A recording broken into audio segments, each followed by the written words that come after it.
আমার মুসলমান ভাইয়েরা, বর্তমান সমাজের মধ্যে আল্লাহ রাব্বুল আলামিন এবং আল্লাহর রাসূল বলছে বিবাহের মাধ্যমে তোমরা জিনা ব্যভিচারকে কঠিন করে দাও আর বিবাহের কাজটাকে তোমরা সহজ করে দাও, সমাজ থেকে অন্যায় দূর হবে, জিনা দূর হবে, ব্যভিচার দূর হবে।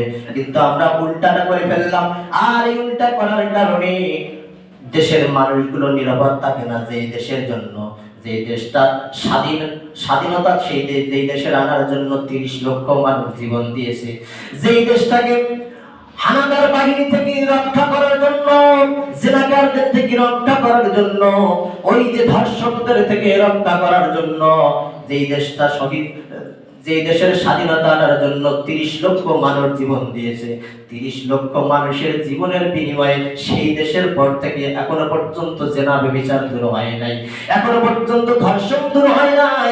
কারণ হলো আমরা 30 লক্ষ মানুষ জীবন দিয়েছি, জীবন দিয়ে একজন মানুষের মন গড়া মতবাদ দিয়া দেশটাকে পরিচালনা করার শুরু করে দিয়েছি। আল্লাহর কোরআনের মতবাদ জায়গায় বসাতে পারি নাই, যার কারণে জিনা ব্যভিচার আর ধর্ষণ সমাজ থেকে এখনো বাহির হয় নাই। আমরা 30 লক্ষ লোক জীবন দিয়েছি ঠিকই, কিন্তু 30 লক্ষ লোক জীবন দেওয়ার পরে আমাদের সংবিধানটা বানানোর দরকার ছিল আল্লাহর কোরআন দিয়ে। যেখানে 30 লক্ষ মানুষ শহীদ হয়েছে, জীবন দিয়েছি, ওই শহীদদের রক্ত বৃথা যেতে না দিয়ে কোরআন অনুযায়ী যদি দেশকে পরিচালনা হতো, দেশের মধ্যে জিনা থাকতো না, ব্যভিচার থাকতো না, ধর্ষণ হতো না। ওই যে কক্সবাজারে পর্যটকদেরকে ধরে ধরে নিয়ে ওখানে আজকে ধর্ষণের সংবাদটা আজকে সংবাদ মাধ্যমে আসতে পারতো, কোনো সুযোগ ছিল। গত 1-2 দিন আগের ঘটনা, কক্সবাজারের সমুদ্র সৈকতে মানুষগুলো ঘুরতে যায়, বিভিন্ন পর্যটকরা সেখানে আসে। অনেকে ইন্টারনেটের মাধ্যমে সংবাদটা হয়তো দেখেছে, স্বামী আর সন্তানকে পৃথক করে নিয়ে স্ত্রীকে ধরে নিয়ে ধর্ষণ করা হয়েছে, পালাবদ্ধভাবে, দলবদ্ধভাবে, 1 নয় 2 মাস। এই ঘটনা আজকে বেশি আসে। স্বাধীনতার পর থেকে নিয়ে আজকে পর্যন্ত এই যে 40 বছর পার হয়ে গেল, 50 বছর পার হয়ে গেল, 50 বছরের ইতিহাসে একটা দিনের পত্রিকাও কিন্তু খুঁজে পাওয়া যাবে না যেই দিনের পত্রিকায় ধর্ষণের কথা লেখা হয় নাই। প্রত্যেকটা দিনের পত্রিকা খুলে দেখেন, এমন একটা পত্রিকা বাহির করতে পারবেন না যে এই দিন আমার দেশে ধর্ষণ করা হয়নি, এই দিন আমার দেশে জেনা হয় নাই, এই দিন ধর্ষণের আসামি ধরা খাইছে। ধর্ষণ করে ধর্ষণকারী আবার ছাড়া পায়, ধর্ষণ করে ধর্ষণকারী আবার ছাড়া পায়, জেনা করে ধরা খায়, ধরা খাওয়ার পরে আবার ছাড়া পায়। এজন্য ধর্ষণকারীরা বুঝতে পেরেছে একবার ধর্ষণ করবো, শুধু যাব আর আসবো, কিছুই হবে না, সুতরাং আমাদের কার্যক্রম চলুক। কিন্তু আল্লাহর কোরআনের বিধান দিয়ে ধর্ষকের বিচার, জেনার বিচার, ব্যভিচারের বিচার যদি আল্লাহর কোরআনের বিধান দিয়ে হতো, একটা ধর্ষকের বিচার, 2টা ধর্ষকের বিচার যদি কোরআনের বিধান দিয়ে প্রকাশ্যে দিবালকে জনগণের সামনে করা হতো, আর মানুষগুলো ধর্ষণ করার নামটা মনের মধ্যে আনতো, ভয়ে ডরত। কিন্তু কোরআনের বিধান নাই, কোরআন নাই। আজকে একজন ধর্ষণকারীকে ধরেন, একজন জেনাকারীকে ধরে যদি কোরআনের আইন দিয়ে যদি আপনার এলাকার মধ্যে কোরআনের আইন অনুযায়ী বিচার করেন, পরবর্তীতে দেখবেন রাষ্ট্র আপনার নামে মামলা করেছে, এইভাবে বিচার করলি কেন? কারণ আমার রাষ্ট্রের আইন তো ওটা না, এই কোরআনের আইন দিয়ে এইভাবে ধর্ষণের বিচার তুই কেন করলি? এখানেই তো সমস্যা। আমার মুসলমান ভাইয়েরা, আজকে বর্তমান সমাজটা আমরা উল্টা করে ফেলেছি। প্রাপ্তবয়স্ক যদি হয়ে যায়, যুবতী যদি হয়ে যায়, প্রাপ্তবয়স্ক যদি হয়ে যায়, প্রাপ্তবয়স্ক যুবক যদি হয়ে যায়, আল্লাহর কোরআনের বিধান এবং রাসূলের বিধান বলছে তাদেরকে বিবাহ দিয়ে দাও। 18 বছর বয়সের আগে, 21 বছর বয়স হওয়ার আগে যদি বিবাহ হয়, ওই বিবাহ যদি প্রকাশ্যে হয়, তার নামে মামলা আছে না নাই? মামলা আছে, বিবাহ হয় না। কিন্তু আশ্চর্য ব্যাপার, তাকিয়ে দেখেন 18 বছর বয়স পর্যন্ত একটা মহিলা যেতে তার অনেক কষ্ট হয়ে যায়। 21 বছর বয়স পর্যন্ত একটা ছেলে যেতে যেতে তার অনেক কষ্ট হয়ে যায়। কিন্তু দুঃখের ব্যাপার হলো জেনার বিচার হয় না, ব্যভিচারের বিচার হয় না। 18 বছর বয়সের আগে যদি মেয়েদের বিবাহ হয়, তার বিচার হয়। এজন্য বিভিন্ন সিস্টেম দিয়ে ইহুদি দালাল চক্রের বিভিন্ন ফিতনা ঢুকিয়ে আমরা বিবাহকে বিভিন্নভাবে কঠিন করে ফেলেছি, জেনা ব্যভিচারকে সহজ করে দিয়েছি, আল্লাহর কোরআনের বিধান মানতে পারি নাই, যার কারণে সমাজে জেনা, ধর্ষণ আর ব্যভিচারের সংখ্যা বেড়েই চলেছে বিভিন্নভাবে। আমার মুসলমান ভাইরা কিন্তু আশ্চর্যের ব্যাপার, সত্য কথা জেনে নেন। আপনার আমার যেই সন্তানটা বিবাহের বয়স হয়েছে, যদিও 21 বছর বয়স তার হয় নাই, আবার বলবেন না হুজুর রাষ্ট্রের আইনের বিরুদ্ধে কথা বলছেন, 21 বছরের আগে বিবাহের কথা বলছেন, আপনার কিন্তু মামলা হবে। আমি তা বলছি না। আল্লাহর কোরআন অনুযায়ী, রাসূলের সুন্নাত অনুযায়ী বিবাহের সক্ষমতা যদি আপনার সন্তানের মধ্যে থাকে, আর ওই সন্তানের বিবাহের ব্যবস্থা আপনি যদি করতে না পারেন, জীবদ্দশায় যত অন্যায় করবে বিবাহের আগ পর্যন্ত, সমস্ত অন্যায়ের বোঝা সন্তান তো হাসরের ময়দানে হইবে। আপনি পিতা হওয়ার কারণে আপনাকেও বলা লাগবে, কারণ আপনি তার অভিভাবক হওয়ার পরেও আপনি ব্যবস্থা গ্রহণ করেন নাই, যার কারণে রব্বুল আলামিনের সামনে আপনাকে জবাব দেওয়া লাগবে। আল্লাহর নবী বলেন, মেরাজের রজনীতে আমি যখন গেলাম, জাহান্নামের দিকে একটু কি মেরে দেখলাম। কেউ কেউ বলেন নবীজি জাহান্নামের ভিতরে প্রবেশ করে দেখেছেন। নবীজি বলেন জাহান্নামের দিকে আমি একটু তাকিয়ে দেখলাম, একদল মহিলাকে উদ্দেশ্য করে নবীজি বলছেন, জাহান্নামের মধ্যে আমি দেখতে পেলাম অধিকাংশ মহিলা, অধিকাংশ নারী।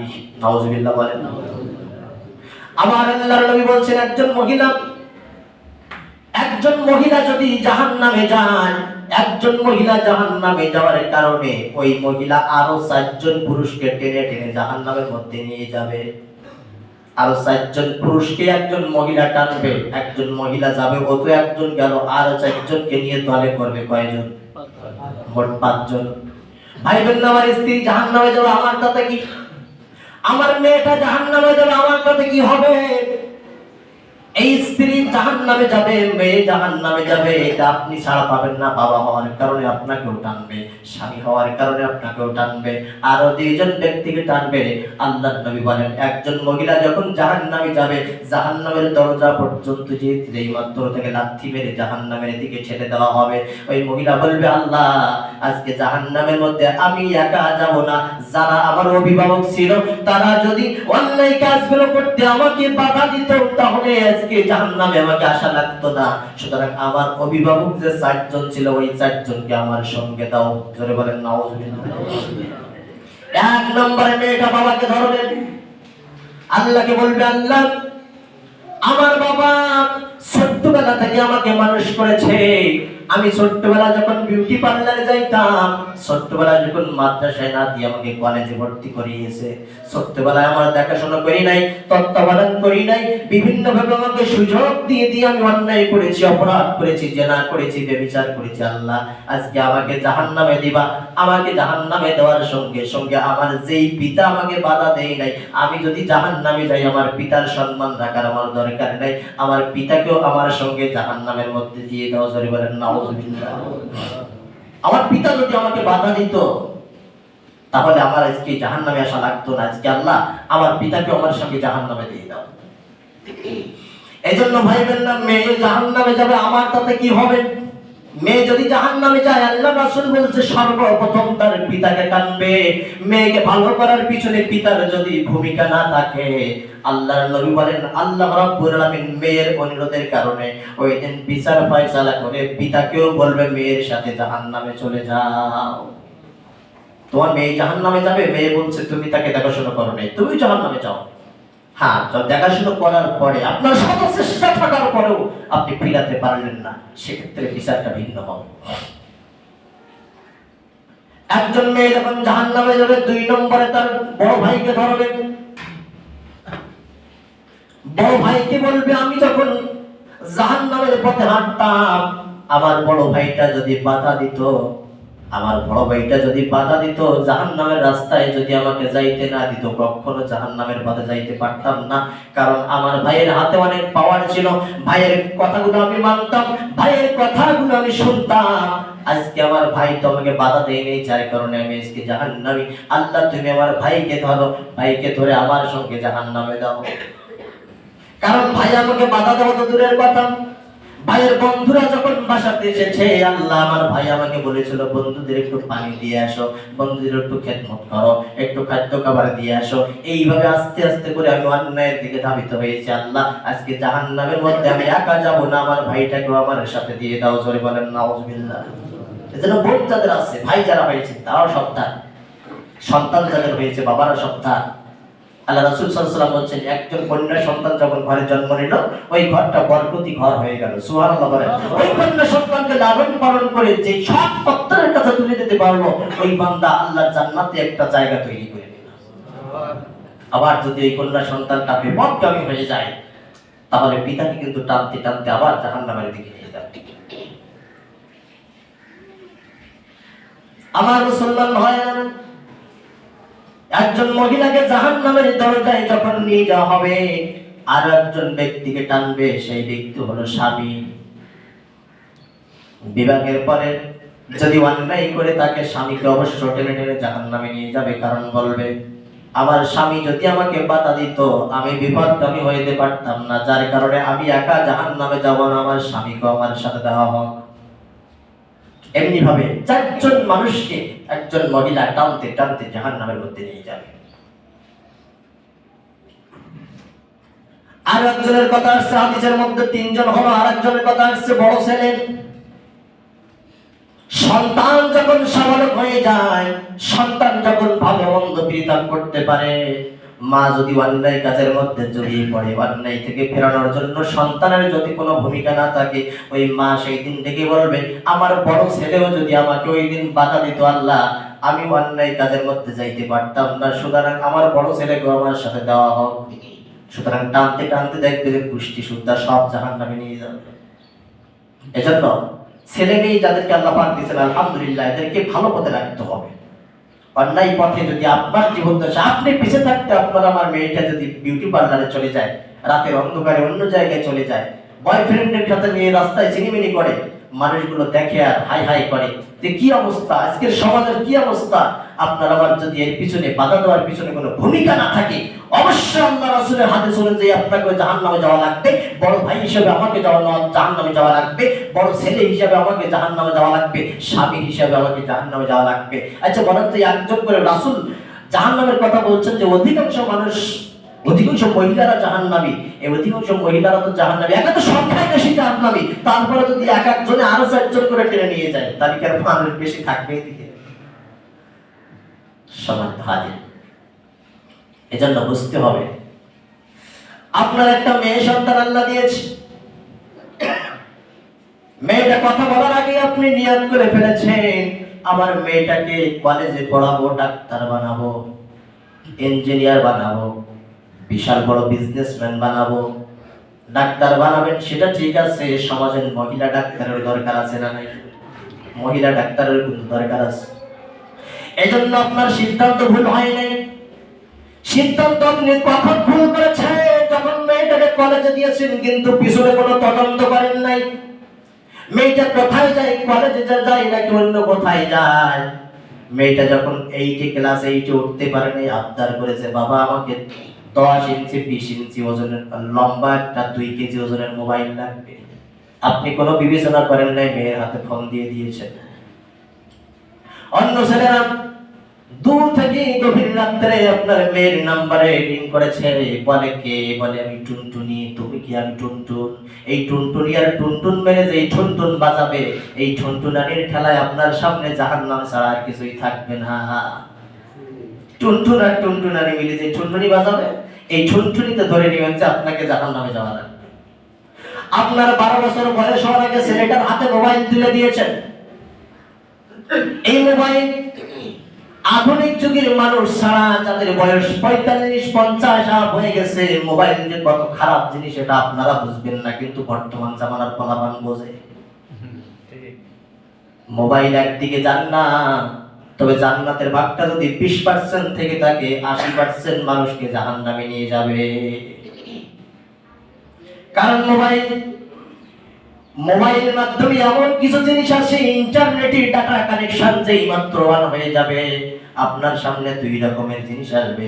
এক রকমের জিনিস আসবে ভালো জিনিস, কোরআন অনুযায়ী এক রকম জিনিস আসবে, আরেক রকমের জিনিস থাকবে আপনার পিছনে অশ্লীল জিনিস, অশ্লীল বেহায়াপনা ভিডিওগুলো থাকবে। ভালো মাপের জিনিস যেইগুলো থাকবে ওইগুলো আপনার বিবেক দিয়ে যদি সেইগুলো গ্রহণ করে আল্লাহু আকবার, কোনো সমস্যা নাই। কিন্তু খারাপ কাজের দিকে ধাবিত করার জন্য আপনার পিছনে আরো একজন থাকে, তার নাম কি? ইবলিস। কিন্তু ভালো কাজের বেলায় কিন্তু মোবাইল আপনি ব্যবহার করবেন, ভালো কাজের বেলায় কেউ বলবে না এইটা ধরিস না, এইটা ধর, এইটা ধর। কিন্তু আপনার পিছনে লাগার জন্য ইবলিস সব সময় তৈরি হয়ে থাকে। দুই রকমের ভিডিও যখন সামনে আসবে আপনাকে ইবলিস টানতে টানতে দুই নম্বর ভিডিওর দিকে নিয়ে যাবে। এজন্য মোবাইল আসছে যেখান থেকে যুব সমাজ ধ্বংস হয়েছে, সেইখান থেকে মোবাইল আসার আগ পর্যন্ত পোলাপানগুলো, যুবকগুলো এত কিছু বুঝতো না। আজকে মোবাইল আসার কারণে দেশের যুব সমাজ ধ্বংস হয়ে গেছে, বিশ্বের যুব সমাজ ধ্বংস হয়ে গেছে। এখন বামপন্থী নাস্তিক মুরতাদরা যারা এই সিস্টেম তৈরি করেছে, এরা বুঝতে পেরেছে মোবাইল নামক এই জিনিসটা এমন একটা জিনিস মুসলমানদের হাতে তুলে দিয়েছি, ঈমান আমল সব ধ্বংস হয়ে যাবে, জাহান্নামের মধ্যে আমাদের সংখ্যা ভারী হয়ে যাবে। এজন্য মোবাইল থেকে সাবধান। আপনার সন্তানটাকে মোবাইল দিবেন, ঠিক আছে। বর্তমান যুগে এমন কিছু টেকনিক্যাল বিষয় যেগুলো পড়ালেখার ব্যাপারেও এমন কিছু বিষয় সামনে আসে, মোবাইল থাকলে আপনার সে পড়ালেখাটা অনেক সহজে কাছে আনা যায়। আমরা যেমন মোবাইল ব্যবহার করি, আমার মোবাইলের মধ্যে কয়েকটা তাফসীর থাকে, কয়েকটা হাদিসের গ্রন্থ থাকে। এই যে বড় বড় তাফসীরের কিতাবগুলো ঘাড়ে করে বই কিন্তু সবসময় নিয়ে যাওয়া যায় না। মোবাইলের মধ্যে এমন জিনিস আছে, সেগুলো ব্যবহার করলে আপনার তাফসীরগুলো ঘাড়ে করে কাঁধে করে বহন করা লাগবে না, আপনি ক্লিক করার সাথে সাথে সেখানে চলে আসবে। কিন্তু মোবাইল আপনার ছেলেকে মেয়েকে একটা নয় 10টা দেন, 20টা দেন, তাতে আমার আপত্তি নাই। মাঝে মধ্যে মোবাইলটা নিয়ে আপনি একটু সার্চ করে দেখেন যদি আছে কি। এই ভূমিকা যদি আপনার না থাকে, ওই মেয়ে যখন দাবি করবে আমার পিতাকে জাহান্নামে দেওয়া হোক, আল্লাহ রাব্বুল আলামিন বিচার করে আপনাকেও তার সাথে দিবেন, কোনো সন্দেহ নেই। কারণ কথাটা রাসূলের, আল্লাহ রাসূল বলেছেন। এই জন্য যে কথা বলতেছিলাম, বিভিন্ন ভাবে রব্বুল আলামিন বলছেন যে কোনো ভাবে বিবাহকে সহজ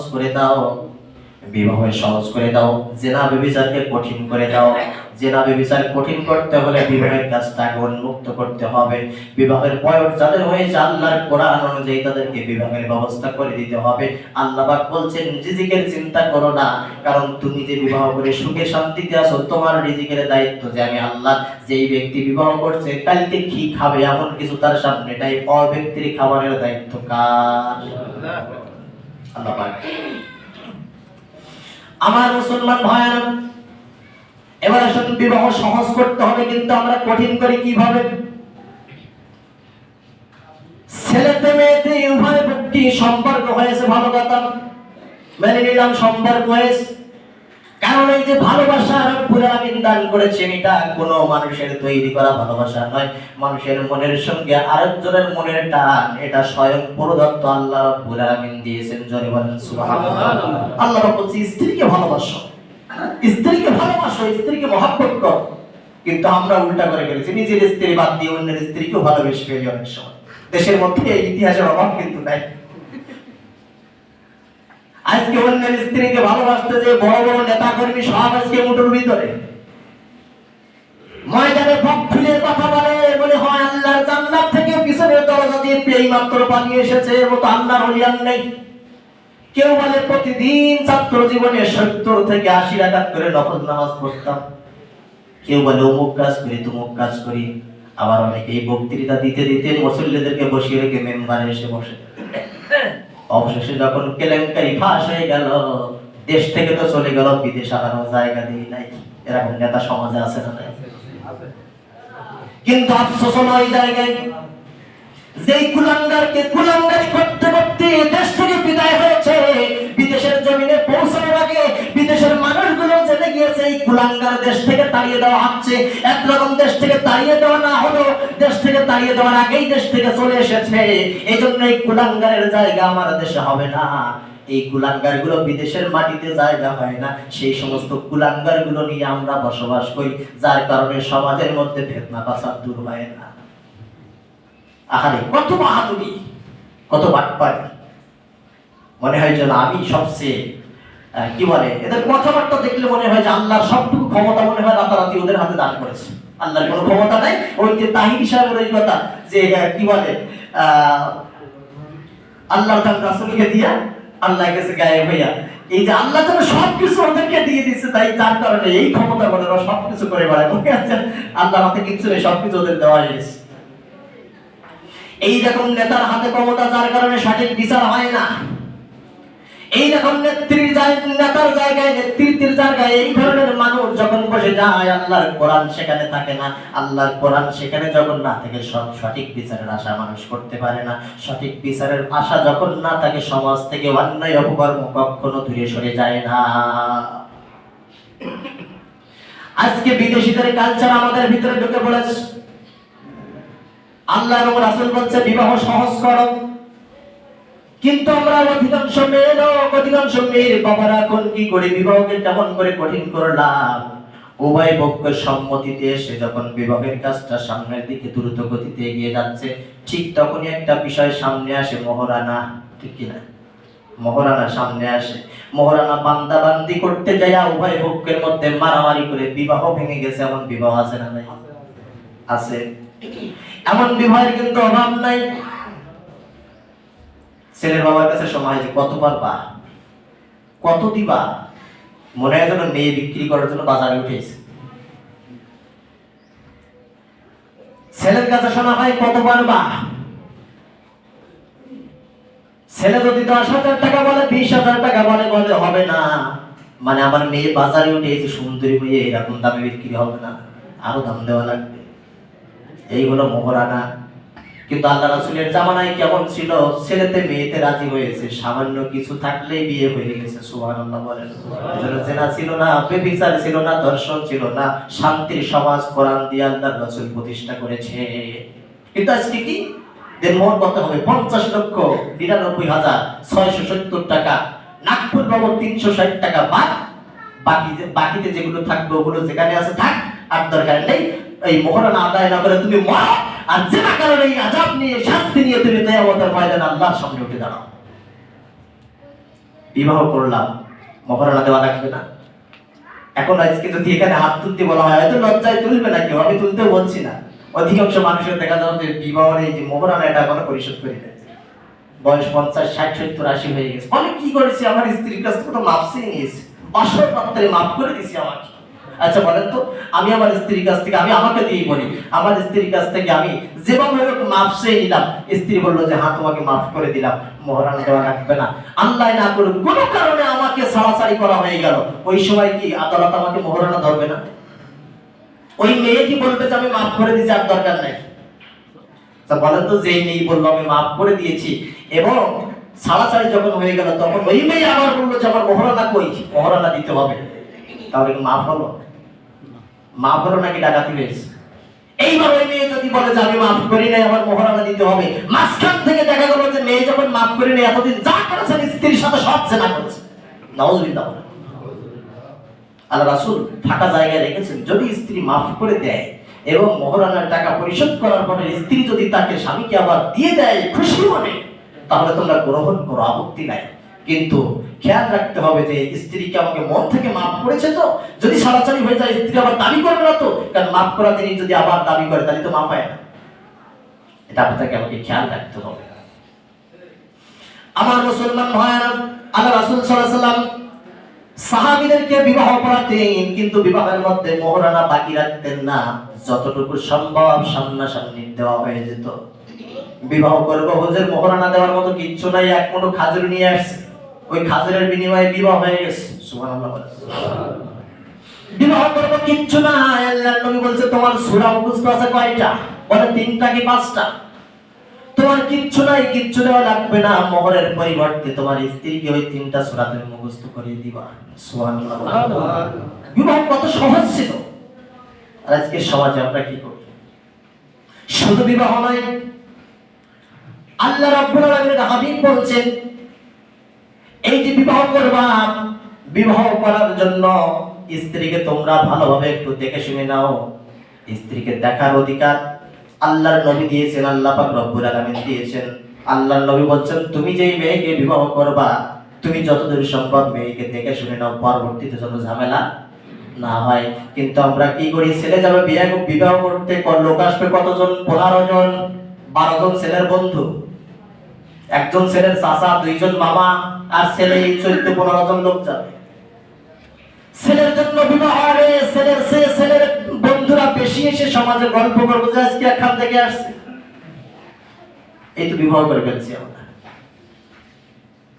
এই তো আমাদের সমাজের প্রথা হয়ে গেছে। ছেলে যাবে বিবাহ করতে, ছেলের সাথে যাবে ছেলের বন্ধুরা, এসে সমাজে এসে গ্রামে এসে গল্প করছে আজকে দিকে আসছে বন্ধুর বউ, তো আজকে ফাটাফাটি বউ হবে। এই তো 12টা বাজিয়ে ফেললাম। সারাটা জীবন যে মেয়েকে লালন করলাম, কারো পর পুরুষের সামনে যেতে দেই নাই, আজকে 15 জন মানুষের সামনে আমার মেয়েকে আমি হাজির করলাম, কিন্তু বিবেকের কাছে প্রশ্ন করলাম না, এই যে 15 জন লোকের সামনে আমার মেয়েকে যাওয়ার অনুমতি ইসলাম আমাকে দিয়েছে কিনা। সারাটা জীবন হাজী সাহেব হজ করে আসলাম, সারাটা জীবন আল্লাহর ইবাদত করলাম, ছেলের সঙ্গে যে 12 জন বন্ধু যাচ্ছে মেয়ে দেখে, একবার চিন্তা করলাম না যে ছেলের সঙ্গে এই বন্ধুরা যাওয়ার অনুমতি ইসলাম আমাকে দিয়েছে কিনা। আরে ছেলের সঙ্গে যখন মেয়েটার বিবাহ হবে, ছেলের বাবা তো মেয়েকে দেখতে যাওয়ার অর্ডার নেই, কারণ যতক্ষণ পর্যন্ত ছেলের সঙ্গে মেয়ের বিবাহ না হয়ে যায় ততক্ষণ পর্যন্ত ওই মেয়েকে বাবার সাথে বিবাহ করা যায়। এজন্য ছেলে বিবাহ করতে যাবে, ছেলের বাবাও যাওয়ার দরকার নেই, কারণ ছেলের বউ হওয়ার আগ পর্যন্ত ওই মেয়ে বাবার ওই স্ত্রী হওয়ার যোগ্যতা রাখে। ইসলাম কত কিছু বলছে ইসলাম, কিন্তু আমরা মানি না। এগুলো না মানার কারণে সমাজে ফিতনা ফাসাদ লেগেই আছে।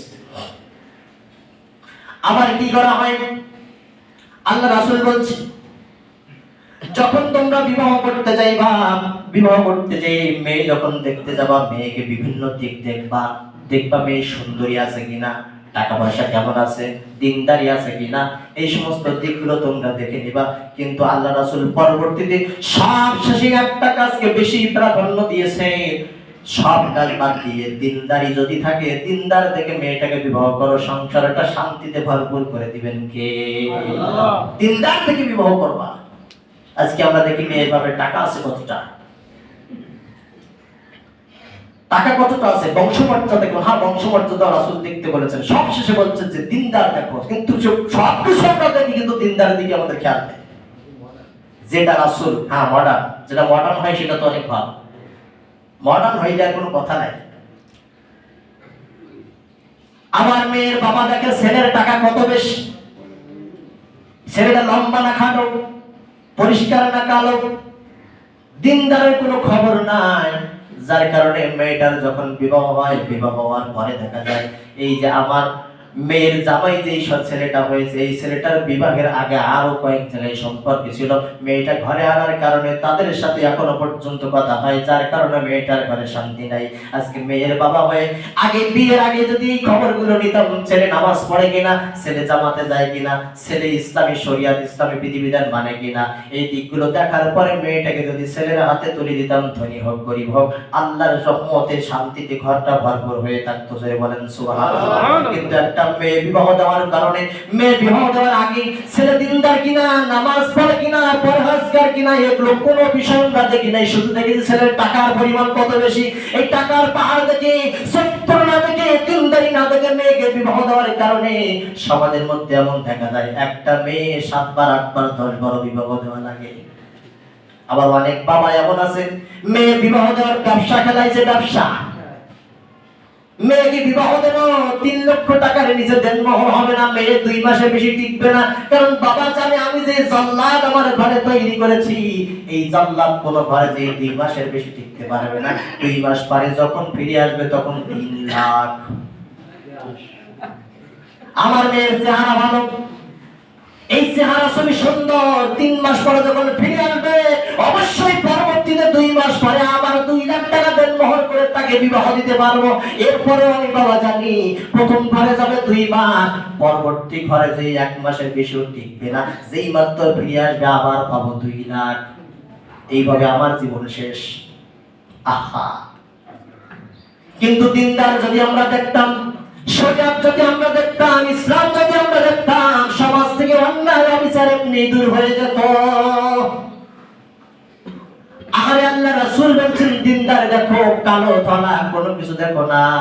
আল্লাহর নবীর সামনে একজন কালো সাহাবী আসছে, সাদ নামে একজন সাহাবী। নবীজিকে বলছেন, ইয়া রাসূলুল্লাহ, সবাই বিয়ে করে, আমার তো জীবনে বিয়ে হবে না। বলে কেন বিয়ে হবে না? বলে আমার যে চেহারা, মদিনার মধ্যে আমার সেই কালো মানুষ আর কেউ নাই। যেই মেয়ের সামনে প্রস্তাব নিয়ে যাই, আমার দিক থেকে মুখ ফিরিয়ে দৌড় মারে, আমাকে কেউ বিবাহ করতে চায় না। আল্লাহর নবী বলছে, সাহাবী টেনশন করিস না, আমি তোকে সার্টিফিকেট দিলাম, মদিনার জমিনে সবচেয়ে সুন্দরী রমণীর সাথে আমি তোকে বিবাহ পড়াবো। সাহাবীর মন মানে না, বলছি ইয়া রাসূলুল্লাহ, আপনি একটু কাগজে লিখে দেন, কারণ আমি যেখানে যাই সেইখানে সিলেক্ট করি। আপনি বলছেন যে আমার সবচেয়ে সুন্দরী মেয়ে হবে, বিশ্বাস করি, কারণ কথাটা রাসূলের, রাসূলের কথা কি মিথ্যা হবে? আমি জানি আপনার কথা সত্য, তারপরও মন মানে না, একটু লিখে দেন। আল্লাহ রাসূল লিখে দিলেন চিঠির মধ্যে, বলো মেয়ের বাবার কাছে চলে যাও, মদিনার মধ্যে সবচেয়ে বড় বাড়ি যার, সবচেয়ে বড় সম্পত্তি যার, এবং এমন একটা মেয়ে যেই মেয়েকে সকলেই মদিনার হুর বলে জানে। সুবহানাল্লাহ বলে। ওই মেয়ের কাছে যাও, মেয়ের বাবার কাছে আমার চিঠিটা দিয়ে তুমি দাঁড়িয়ে থাকবা, দেখবা কি বলে। সাহাবী দৌড়ে বেড়ে চলে গেছে মনের আনন্দে। মেয়ের বাবার কাছে যে বলছে, আল্লাহ রাসূল চিঠি পাঠিয়েছে, দেরি করা যাবে না, কাজ কিন্তু হয়ে যাবে, দ্রুত ব্যবস্থা করো। সুবহানাল্লাহ বলে। মেয়ের বাবা চিঠি দেখছে, দেখার পরে মেয়ের বাবা বলছে, তোমার তো চেহারাই কিন্তু পাঠিয়েছিল একজন, তিনি হলেন রাহমাতুল লিল আলামিন, তার কথা জিন্দেগিতে ফেলাবার কথা নয়। আমি তো রাজি, কিন্তু মেয়ের একটু রাজি হওয়ার দরকার আছে না নাই? মেয়েটা সাবালিকা, মেয়েটা সবকিছু বোঝে, তার একটু জানার দরকার আছে। এই সিস্টেম আমরা সমাজের মধ্যে পরিবর্তন করে দিয়েছি। ছেলে যদি পছন্দ হয়, মেয়ের মতামতের কোনো দরকার নাই।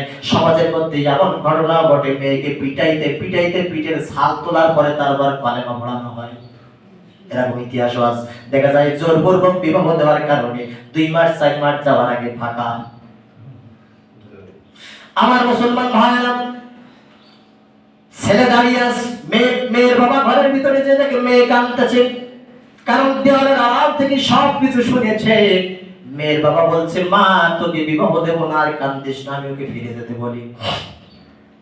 মেয়ে বলছে, বাবা আমি যে কেন কান্দি, আমার কান্নার ভাষা তুমি এখনো বুঝতে পারো নাই। বাবা আজকে মদিনার মধ্যে আমার জন্য একজন যুবক, উপযুক্ত যুবক ছিল, সেই যুবককে আল্লাহর নবী আমার কাছে বিবাহের জন্য পাঠিয়েছে। জোরে বলেন সুবহানাল্লাহ। আমি এজন্য কাঁদছি, আনন্দে কাঁদছি। মেয়ের বাবা বলে রাজি।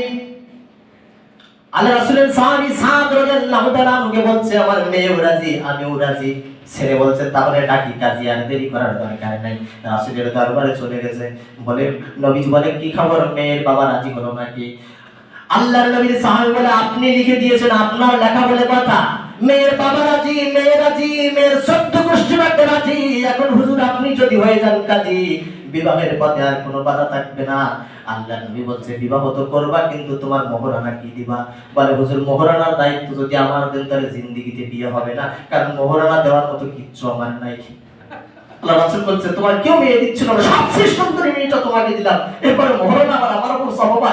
ওমর রাদিয়াল্লাহু তাআলা আনহুকে ডাকলেন, ওসমান রাদিয়াল্লাহু তাআলা আনহুকে ডাকলেন, বললেন 200 করে 400 দিরহাম দিয়ে দাও, সাহাবীর বিয়ে হয়ে যায়। সুবহানাল্লাহ। 400 দিরহাম দিয়ে দেওয়া হলো। আল্লাহর নবী বললেন, বিবাহের বাজার করো। নবীজির সাহাবী আনন্দ মনে লাফাইতে লাফাইতে বিবাহের বাজার করার জন্য চলে গেছে।